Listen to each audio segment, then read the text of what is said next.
But to get back to Area 51, and I understand that at this point you would be violating a security oath to talk about it, right? I'll present it to everybody very simply.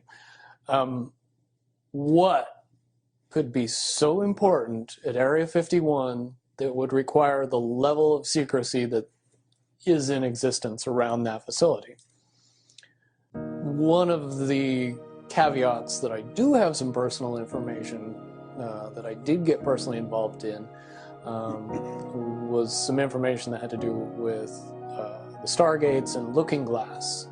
What happened was people, very smart people, began to figure out that something big was coming up. Something that made it so all the possibilities of all the future scenarios of any choice, any possibility that was fed in and observed through the Looking Glass inherently ended up in the same future. And no decision, no possibility changed past a certain point. That's the big secret.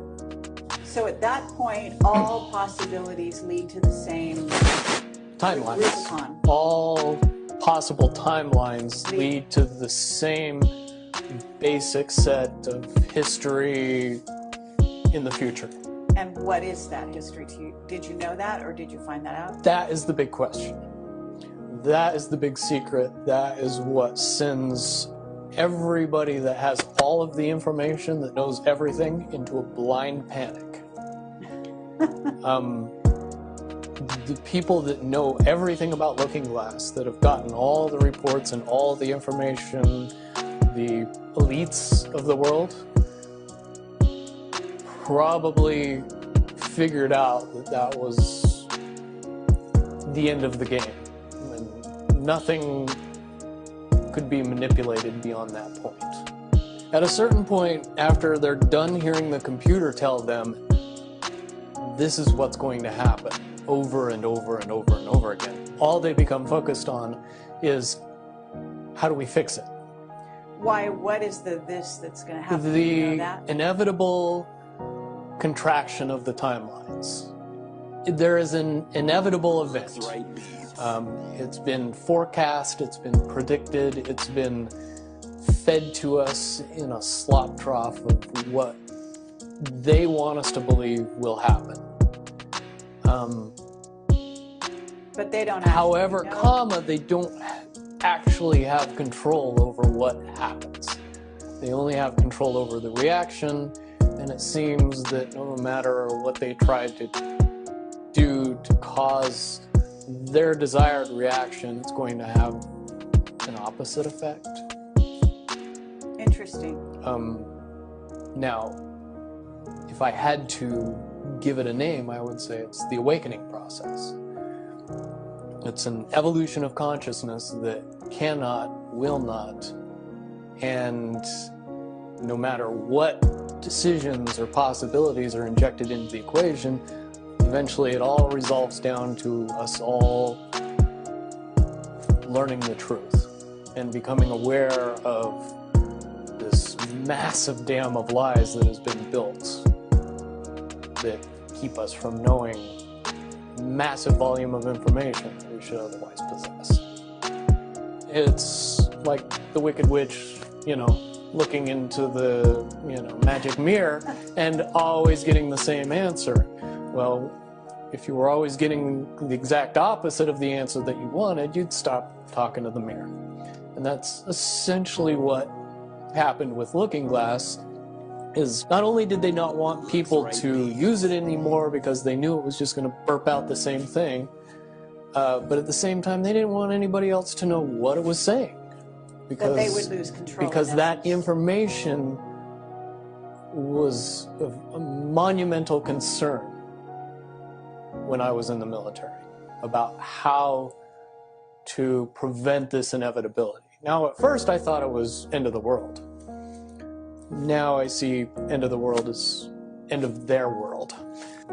Basically what we're experiencing right now is two master chess players sitting at the board.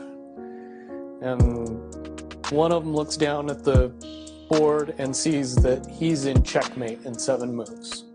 And he looks across at his opponent, and he knows that his opponent sees it too, so there's no getting out of it. So at this point, the loser can only prolong the game. Both players know the game is over. It's only a matter of time before he does this, and then you're forced to do this, and then he's forced to do this, and eventually checkmate. We, as a race, if we could understand that the game is over, that based on the rules of the game, the bad guys have already lost, the good guys have already won.